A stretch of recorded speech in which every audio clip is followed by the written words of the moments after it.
ఓం గంగణపతే నమ ఐం సరస్వతి నమ శ్రీమాత్రే నమ యూట్యూబ్ ప్రేక్షకులందరికీ కూడా నమస్కారం అండి. నేను పాలపర్తి గురునాథ్ శర్మ. నేను జ్యోతి సిద్ధాంతిని, వాస్తు సిద్ధాంతిని.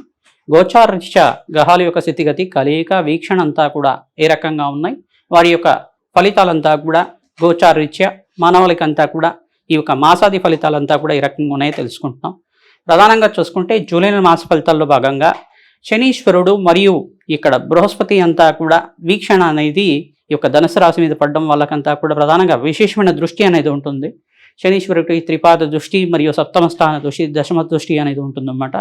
శనీశ్వరుడు అంతా కూడా విశ్వస్నామ సంవత్సరంలో ఈ యొక్క మీనరాశిలో అంతా కూడా సంచారం చేయడం, మరియు ఇక్కడ బృహస్పతి అంతా కూడా ఈ యొక్క మిథున రాశిలో సంచారం చేయడం జరుగుతూ ఉంది.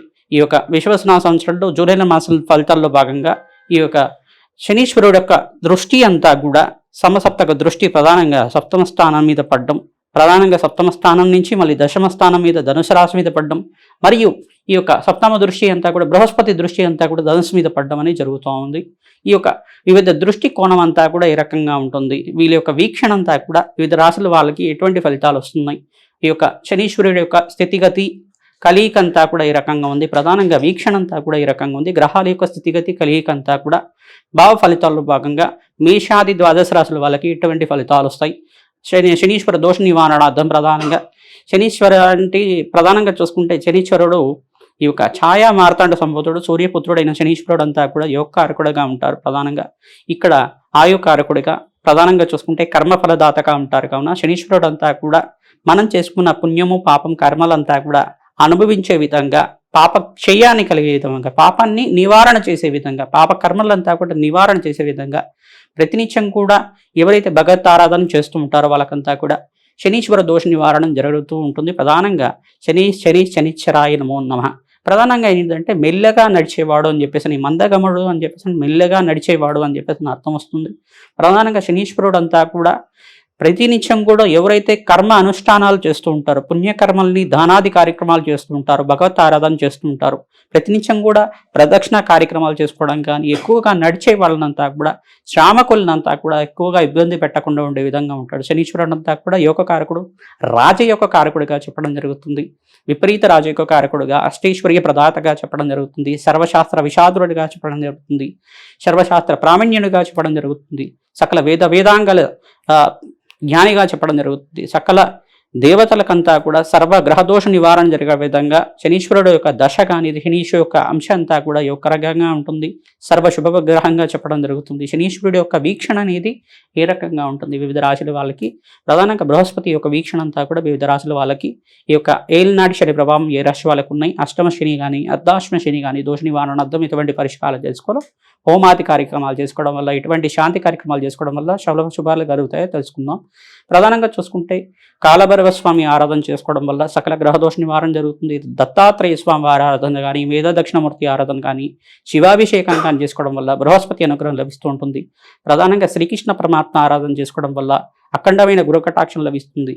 ఈ యొక్క బృహస్పతి అంతా కూడా పాండిత్యానికి మరియు వేదశాస్త్రానికి, ఈ యొక్క సంగీతానికి కానీ కళాత్మకమైన జీవితానికి కానీ కారకుడు అవుతాడు. ప్రధానంగా సంతాన కారకుడు అవుతాడు. కావున వంశాభివృద్ధి కారణం అవుతాడు. అఖండమైన ఐశ్వర్య ప్రదాతగా చెప్పడం జరుగుతుంది. ధాన్యాది సమృద్ధి కావాలన్నా, స్వగృహం కావాలన్నా, గృహయోగం కావాలన్నా, వివాహాది శుభకార్యాలు కావాలన్నా, వంశాభివృద్ధి కావాలన్నా బృహస్పతి అనుగ్రహం కావాలి, సంఘంలో కీర్తి ప్రతిష్టలు కావాలన్నా బృహస్పతి అనుగ్రహం కావాల్సి ఉంటుందన్నమాట. ఇటువంటి కారకత్వాలంతా కూడా ఈ గ్రహాలకు ఉంటాయి. విశేషంగా ఈ యొక్క గ్రహాల యొక్క వీక్షణ అంతా కూడా జూలై మాస ఫలితాల్లో మేషాది ద్వాదశ రాశి వాళ్ళకి ఎటువంటి ఫలితాలు వస్తున్నాయో తెలుసుకుందాం. మకర రాశి జాతకులకి జూలై నెల మాస ఫలితాల్లో భాగంగా విశేషమైన పుణ్యప్రాప్తి వచ్చే విధంగా పరిష్కారం అంతా కూడా చెప్తున్నాం. ప్రధానంగా ఏలినాటి శని ప్రభావం నుంచి బయటపడ్డారు. మీకంతా కూడా ఈ సంవత్సరం అంతా కూడా రాజయోగం చెప్పడం జరుగుతుంది. ప్రధానంగా శనీశ్వరుడు అంతా కూడా మీనరాశిలో సంచారం చేయడం, బృహస్పతి అంతా కూడా మిథున రాశిలో సంచారం చేయడం, రాశిలో అంతా ప్రధానంగా చూసుకుంటే ధనస్థానంలో అంతా కూడా రాహు సంచారం చేయడం అంతా కూడా విశేషమైన పుణ్యప్రాప్తిగా చెప్పడం జరుగుతుంది. రాహు ఇక్కడ దోషకారిగా ఉన్నారు. రాహు గ్రహానికి ప్రీతికరంగా మీరంతా కూడా జప హోమ శాంతి కార్యక్రమాలు, దేవి భాగవత పారాయణం అంతా కూడా బ్రాహ్మణోత్వంతో చేయించడం, చండీ హోమాది కార్యక్రమాలు ఆచరించడం శ్రేయోదాయకంగా ఉంటుంది. ప్రతినిత్యం కూడా జన్మజాతకమే ప్రధానమైన జాతకంగా ఉంటుంది. జన్మజాతకంలో గ్రహాల యొక్క స్థితిగతి వీక్షణ ఏ రకంగా ఉంది, ఏ దశ నడుస్తుంది, ఏ దశలో అంతా కూడా లగ్న చక్రవశాత్తు ఈ యొక్క పంచమ స్థానం కానీ, దశమ స్థానం కానీ, ద్వితీయ స్థానంలో కానీ, ఏకాదశ స్థానంలో కానీ, దశమ స్థానంలో కానీ ఏ గ్రహాలంతా కూడా పాపకారిగా ఉన్నారు, వాళ్ళ యొక్క ప్రభావం అంతా కూడా జాతకం మీద ఏ రకంగా ఉంది, వీక్షణ అంతా కూడా ప్రధానంగా చూసుకుంటే జ్యోతిష్ పండితులతో విశ్లేషణ చేసుకోవడం వల్ల అఖండమైన పుణ్యప్రాప్తి లభించడానికి ఆస్కారం ఉంటుంది. వింశోత్తర విధానంలో అంతా కూడా జాతక ప్రభావం అనేది ఉంటుంది. కావున మీరంతా కూడా జన్మజాతకంలో వీక్షణ అంతా కూడా చూసుకుని పరిష్కారం చేసుకోవడం వల్ల మంచి ఫలితాలు పొందడానికి ఆస్కారం ఉంటుంది. ప్రతినిత్యం కూడా నవగ్రహ దోష నివారణార్థం నవగ్రహ శాంతి హోమాది కార్యక్రమాలు ఆచరించడం శ్రేయదాయకంగా ఉంటుంది. ప్రతినిత్యం కూడా దత్తాత్రేయాయ స్మరణమాత్రేయ సంతుష్టాయ నమః నామాన్ని ఆచరించండి. మంచి శుభాలు గణించడానికి ఆస్కారం ఉంటుంది. ఎవరైతే కనుక గోమాత సేవ చేస్తూ ఉంటారో మంచి శుభాలు గణించడానికి ఆస్కారం ఉంటుంది. గోమాత సేవలో భాగంగా మీరంతా కూడా ఈ యొక్క పచ్చిక తలకపిండి గ్రాసాన్ని సమర్పించండి, అరటి పండ్లను సమర్పించండి, శ్రేయదాయకంగా ఉంటుంది. లాభాలు గణిస్తూ ఉంటారు. ధన ధాన్యాది సమృద్ధి కలగడానికి ఆస్కారం ఉంటుంది. ప్రతినిత్యం కూడా గోమాత సేవలో భాగంగా ప్రదక్షిణాలు ఆచరించండి, 27 ప్రదక్షిణాలు చేయండి. మంచి శుభాలు గణించడానికి ఆస్కారం ఉంటుంది. ఈ యొక్క దేవాలయ పరంగంలో బీదవాళ్ళకి అన్నదానం చేయడానికి ప్రయత్నం చేసుకోండి. పౌర్ణమి వేళల్లో విశేషంగా పరమేశ్వరుడికి పసుపుతో అభిషేకం చేసుకోవడం, దత్తాత్రేయ స్వామి వారికి ఈ యొక్క శనగల మాలనంతా కూడా సమర్పించడం విశేషమైన ప్రాప్తి వస్తుంది. ఈ మాసంలో అంతా కూడా ప్రతినిత్యం కూడా ఎవరైతే పౌర్ణమి వేళల్లో అన్నదానం చేస్తుంటారో విశేషమైన పుణ్యప్రాప్తితో గురుకటాక్షం లభిస్తూ ఉంటుంది. మీకంతా కూడా దత్తాత్రేయ అనుగ్రహంతో మీకంతా కూడా జన్మజాతకంలో గురుకటాక్షం అంతా కూడా లభించి మీకంతా కూడా సకల శుభాలు గణించడానికి ఆస్కారం ఉంటుంది. ధన ధాన్యాది సమృద్ధి కలుగుతుంది. మీరంతా కూడా వెంకటేశ్వర స్వామి వారికి అంతా కూడా ఈ యొక్క తులసిమాలనంతా కూడా సమర్పించడం వల్ల శ్రేయదాయకంగా ఉంటుంది. ప్రధానంగా మీరంతా కూడా సకల గ్రహదోష నివారణార్థం చండీ హోమాది కార్యక్రమాలు చేసుకోవడం, నవగ్రహ శాంతి హోమాది కార్యక్రమాలు, కాలభైరవ శాంతి హోమాది కార్యక్రమాలు చేసుకోవడం, వారాహి శాంతి హోమాది కార్యక్రమాలు చేసుకోవడం శ్రేయదాయకంగా ఉంటుంది.